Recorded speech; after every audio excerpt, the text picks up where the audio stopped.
नमस्कार। कहानियाँ नीलम की चैनल में आप सबका स्वागत है।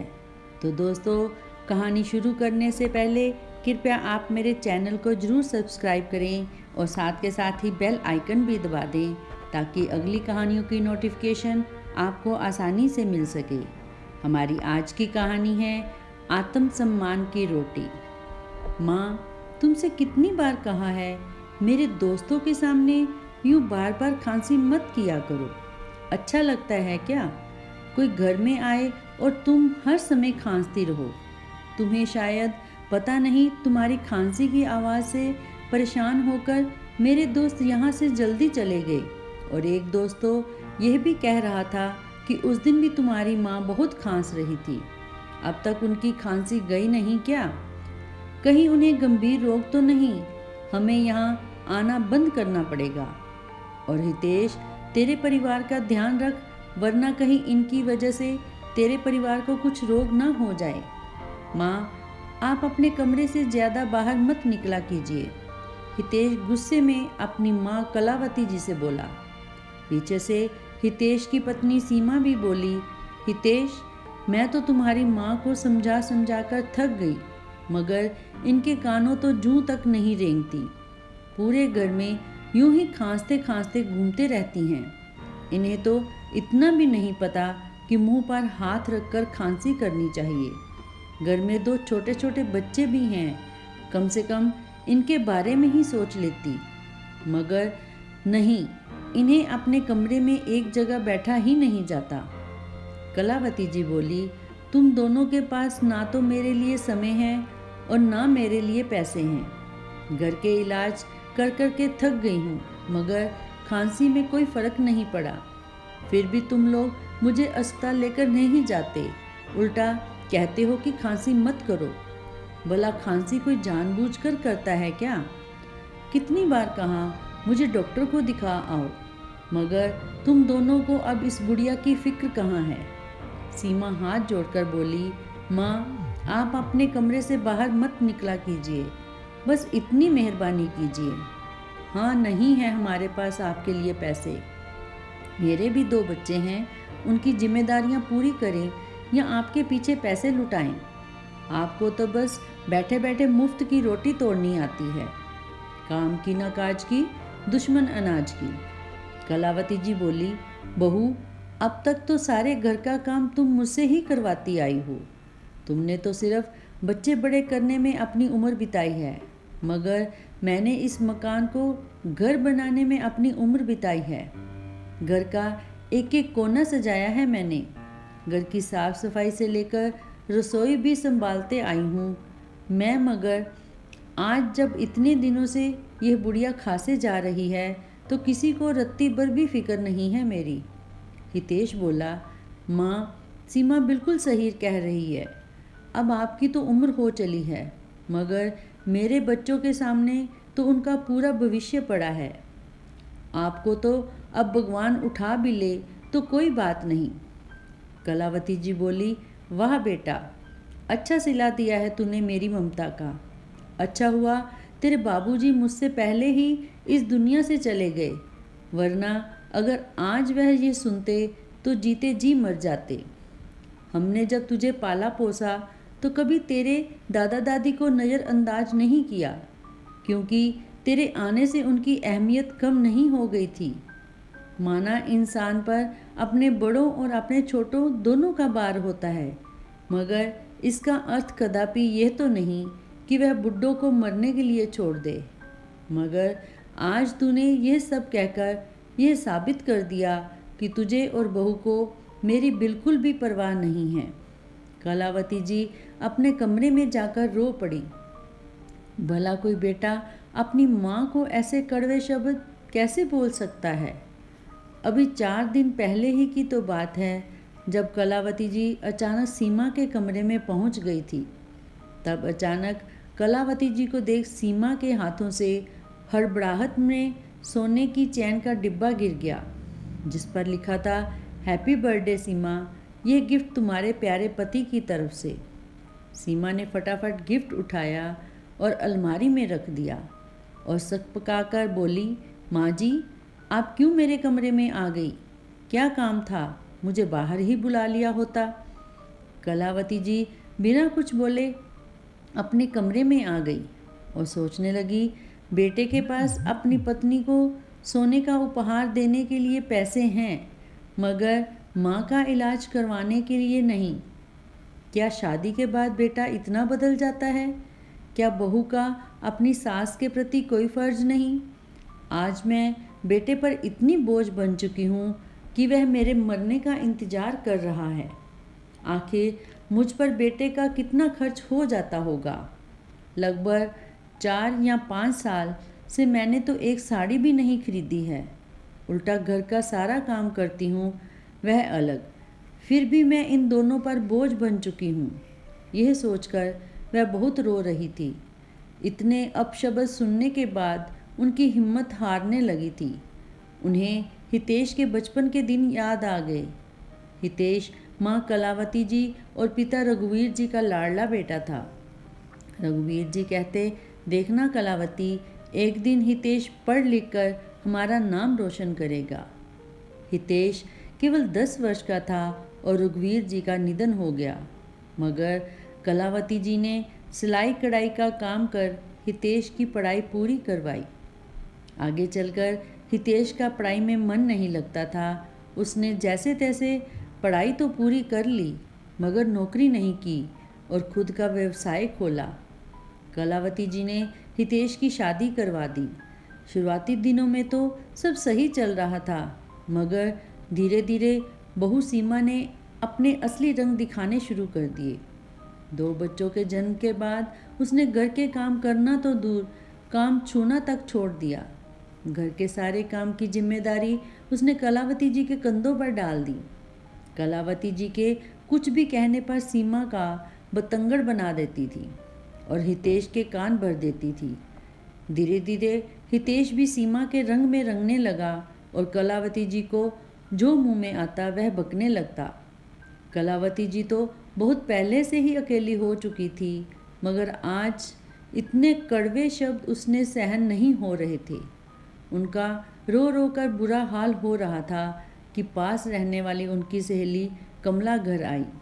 वह कलावती जी से बोली, एक खुशखबरी है कलावती, कल ही अपने गांव में एक डॉक्टर पति पत्नी आए हैं।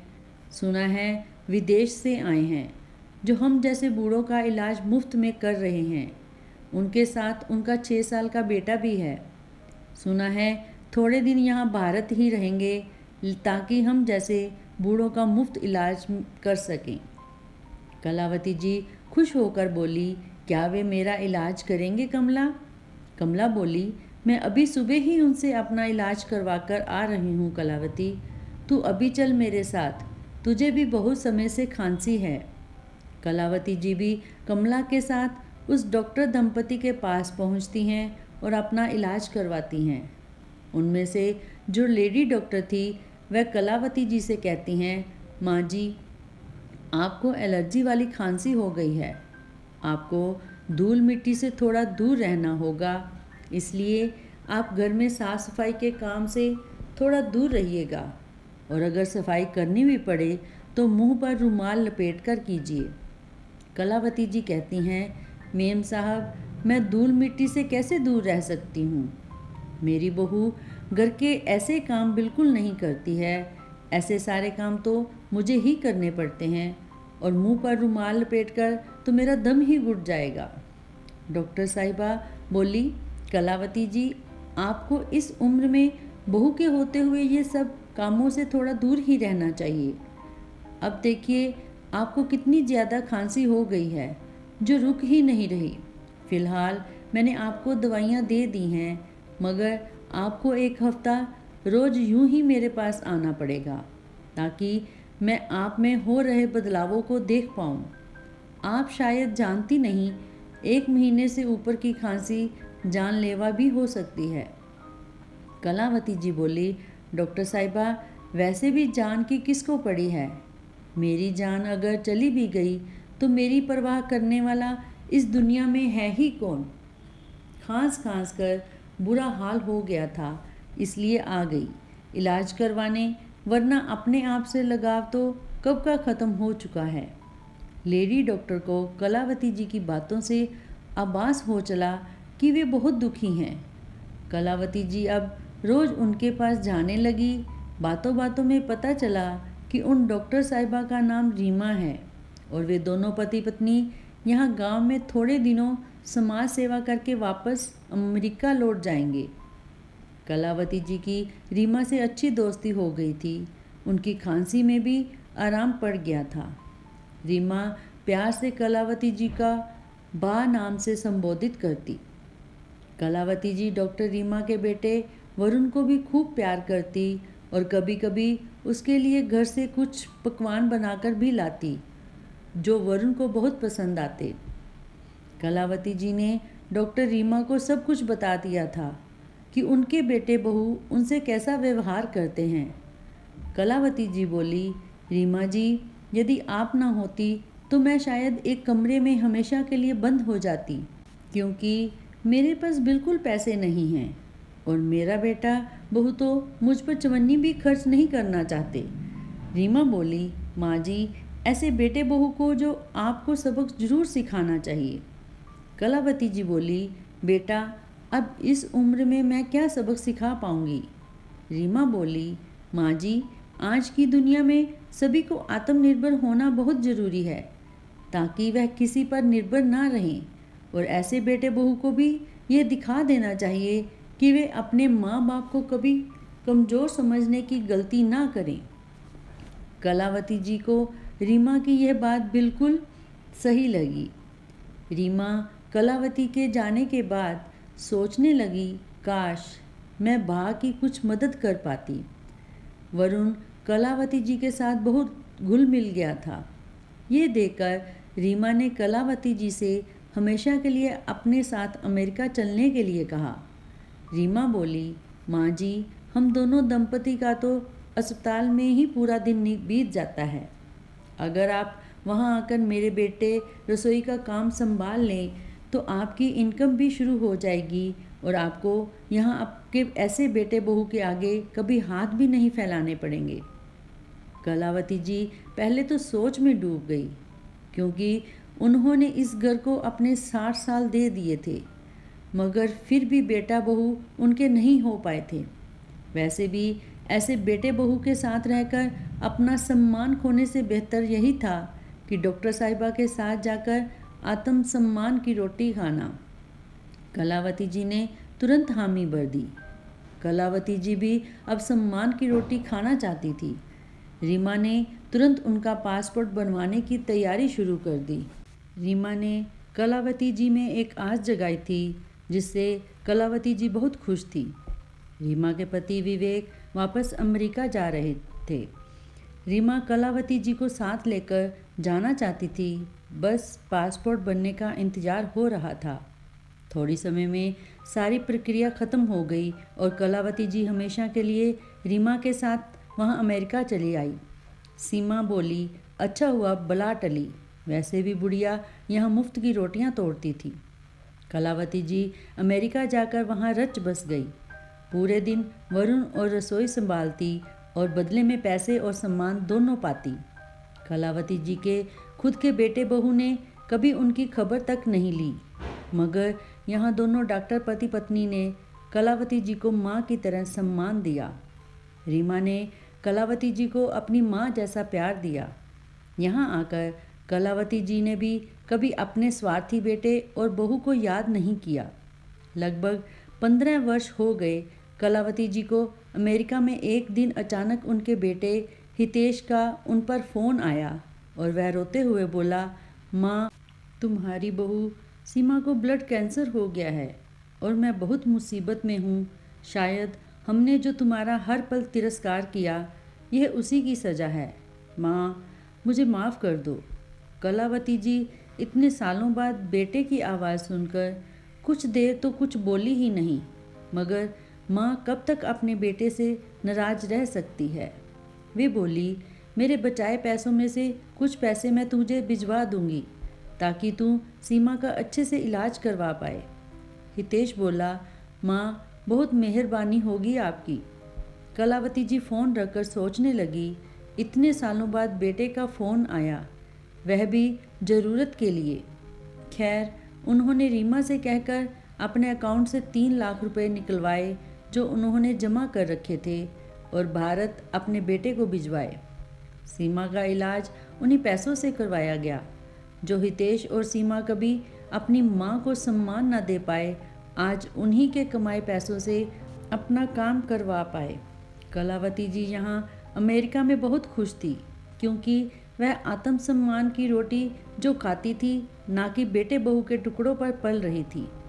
उन्होंने कभी नहीं सोचा था कि जिंदगी उन्हें नया मौका देगी।